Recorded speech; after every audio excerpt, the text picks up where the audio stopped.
dive into the fascinating world of money, where psychology plays a more significant role than you might think.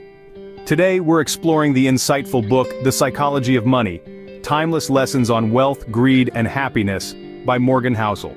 This isn't your typical finance book. It doesn't preach about the right stocks to pick, nor does it promise the secret to becoming a millionaire overnight.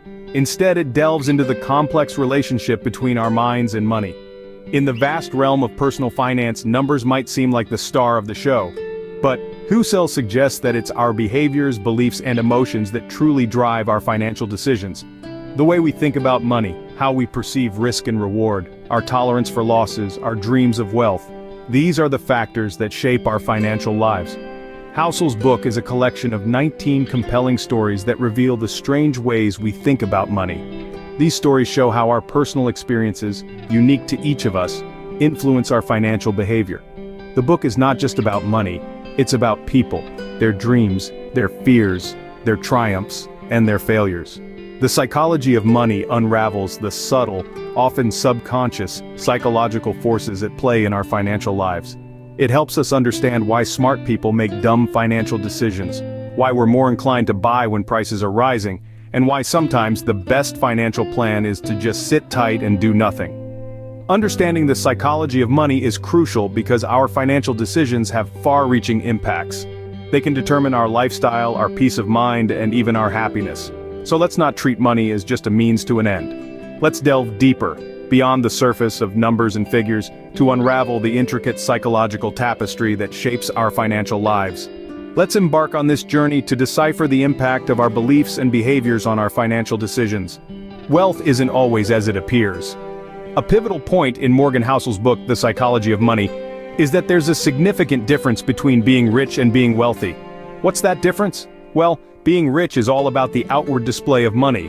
It's the flashy cars, the designer clothes, the sprawling mansions. But wealth, on the other hand, is a lot more subtle. Wealth is what you accumulate, not what you spend. It's about having the financial security and the freedom to make choices that make you happy, without worrying about money. It's about being able to weather life's storms. And most importantly, it's not always visible.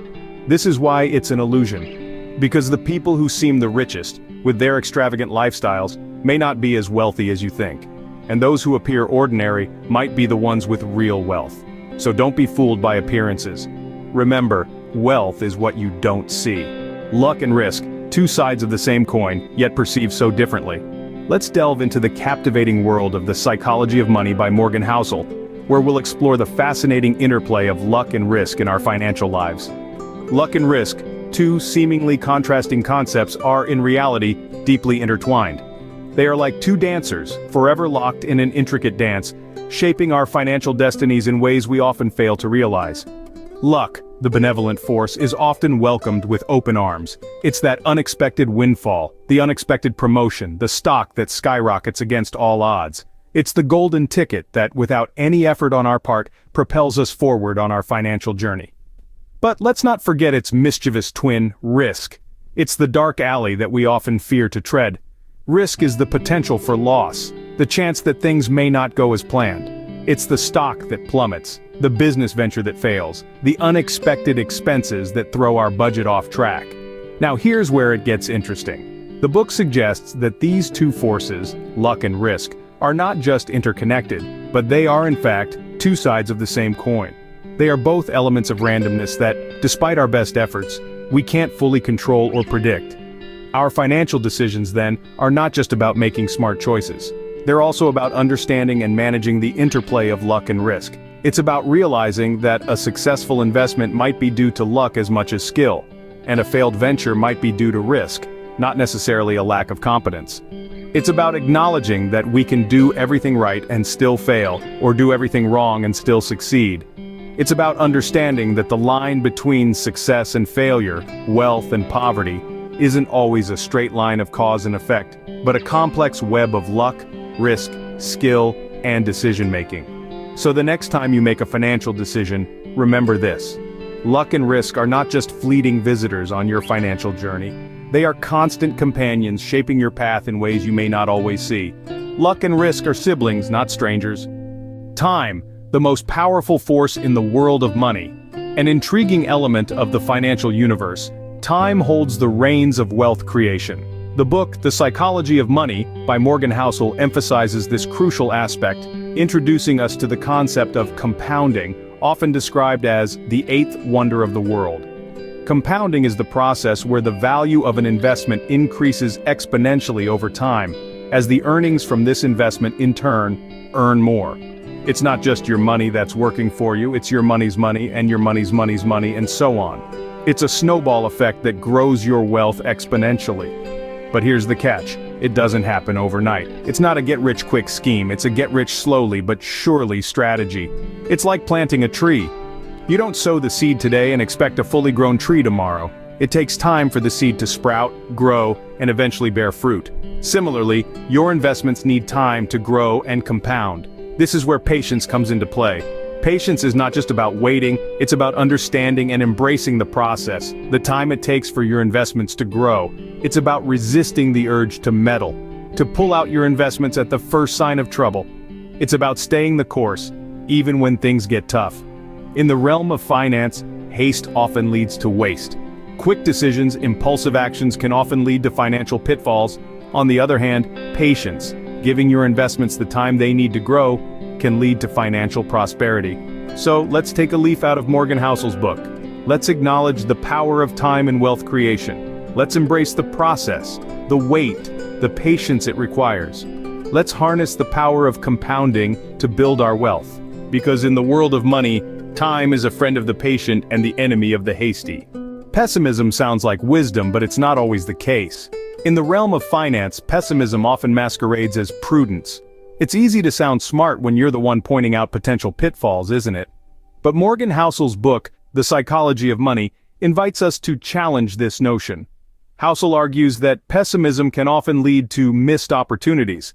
It's like sitting on the sidelines, watching the game unfold, but never daring to step onto the field.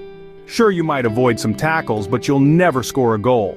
On the flip side, optimism, according to Housel, is the real wisdom when it comes to money. It's about recognizing the potential for growth, even amidst uncertainty. It's about embracing the unpredictability of the market and using it to your advantage. You see, the financial world isn't a battleground of pessimists versus optimists. It's a playground for those who understand that optimism is the best bet for most people. In the battle of stories versus statistics, which one holds the sway? That's a question we often grapple with, isn't it? When it comes to the world of finance and money, both stories and statistics have their roles to play. However, the fascinating insight from The Psychology of Money is how these two elements can influence our understanding of wealth. Let's consider statistics first. They are cold, hard numbers, aren't they? They're objective, factual, and there's no room for interpretation. Statistics provide us with clear, unbiased information. For instance, they can tell us that the stock market has historically returned an average of about 7% per year. But here's the catch. As much as statistics are precise and reliable, they lack the human touch. They don't resonate with our daily experiences, our hopes, our fears. They don't tell us about the struggles of a single mother saving for her child's education or the elation of a young entrepreneur when his startup takes off. And that's where stories come in. Stories are subjective, personal, and filled with emotions. They give context to those abstract numbers and make them relatable. When we hear a story about someone who invested in a startup and became a millionaire, it ignites our imaginations. It makes us think, hey, that could be me? But stories have their pitfalls too. They can be misleading, incomplete, or biased. A story about a successful investor might not tell you about the many failures they had along the way, or the risks they took. So, which holds the sway? The answer, as The Psychology of Money suggests, is that it's not an either-or situation. We need both stories and statistics. Statistics give us the big picture, the factual basis. Stories, on the other hand, give those facts a human face, making them tangible and relatable. One without the other can lead to a skewed understanding of money and wealth. With both, we can navigate the financial world with a balanced perspective, making informed decisions that align with our personal goals and values. And let's not forget, our personal experiences with money make up our stories, which carry more weight than abstract statistics. Saving money isn't just about discipline, it's about contentment. This is a key insight from The Psychology of Money. It's not just about setting aside a certain amount each month, it's about understanding and accepting that what we have is enough. One might wonder, why is it so difficult to save?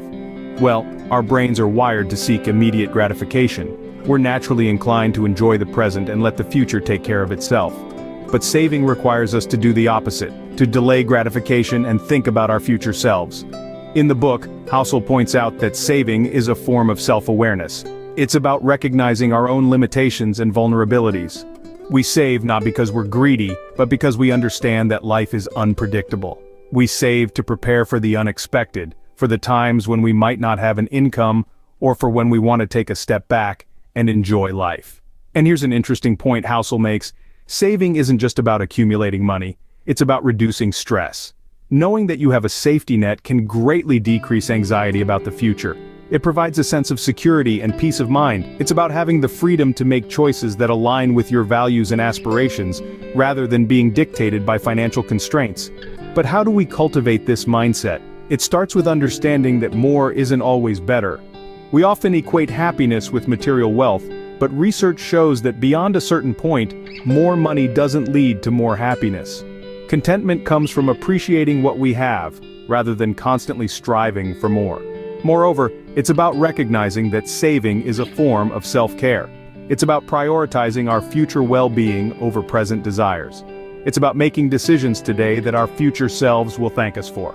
So the next time you think about saving, remember this. Saving isn't a restriction, but a step towards freedom. It's not about denying yourself pleasures today, but about ensuring you have the freedom to enjoy life on your own terms tomorrow. Let's revisit the valuable insights we've gleaned from The Psychology of Money. We began this journey by acknowledging the intriguing world of money, exploring the enigmatic relationship between wealth and happiness. We discovered that wealth isn't necessarily about earning the highest income, but about gaining control over our financial decisions to bring us lasting satisfaction. Then, we delved into the illusion of wealth, unmasking the reality that wealth is what we don't see. It's the investments not made, the cars not purchased, the designer clothes passed by. In essence, wealth is the financial assets that haven't been converted into the stuff we see. We also discussed the often overlooked role of luck and risk in our financial lives. We learned that a good outcome doesn't necessarily indicate a good decision, just as a bad outcome doesn't always mean a poor choice. Sometimes, it's the uncontrollable elements of luck and risk that steer our financial outcomes. Next, we focused on the role of time in compounding wealth. We learned that the most powerful way to grow wealth is often the slowest. Patience, consistency, and time are our greatest allies in the journey towards financial prosperity. We then explored the seduction of pessimism, realizing that optimism is the only realism, the only worldview that squares with the historical fact of human progress and our individual potential. Pessimism might sound smart and sophisticated, but it often misses the full picture. As we moved forward, we contrasted stories with statistics, understanding that our personal experiences with money make a more significant impact on our behavior than dry statistics ever could. We are swayed more by narratives because they engage our emotions, making the lessons they impart more memorable. Finally, we dived into the psychology of saving. We discovered that saving money isn't just about self-denial, but about promising a better future for ourselves. It's about taking control of our destiny and ensuring we have the resources to weather whatever storms may come our way. And so, we've journeyed through the fascinating landscape of our financial minds, dissecting the intricate relationship between our psychology and our financial decisions. We've unraveled the truth that our relationship with money is less about numbers and more about our mindset. With a better understanding of the psychology of money, we hope you can make wiser, more informed financial decisions. Remember, it's not just about money, it's about mindset.